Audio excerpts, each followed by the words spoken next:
Peshawar high court نے خیبر پختونخوا میں Saint انتخابات کے التوا کے خلاف درخواست پر فیصلہ محفوظ کر لیا ہے۔ مزید تفصیلات حاصل کریں گے، ڈان نیوز کے نمائندے عبدالحکیم محمد ہمارے ساتھ موجود ہیں۔ عبدالحکیم، بتائے گا محفوظ فیصلہ کب تک سنایا جائے گا؟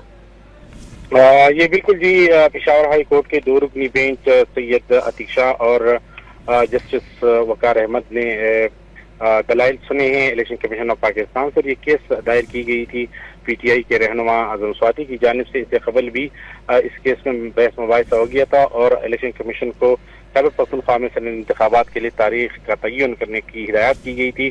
اب دونوں فریقین سے دلائل سنے گئے ہیں اور فیصلہ محفوظ کر لیا گیا ہے۔ آج ہی توقع اس بات سے کی جا رہی کہ فیصلہ آج ہی سنایا جائے، اور توقع یہ کی جا رہی کہ پشاور ہائی کورٹ کی جانب سے الیکشن کمیشن کو خیبر پختونخوا میں سینٹ انتخابات کے حوالے سے تاریخ کا حکم دیا جائے گا۔ توقع یہی کی جا رہی ہے کہ محفوظ کیا گیا فیصلہ آج ہی سنایا جائے گا۔ عبدالحکیم، اپڈیٹ کرتے، شکریہ آپ کا۔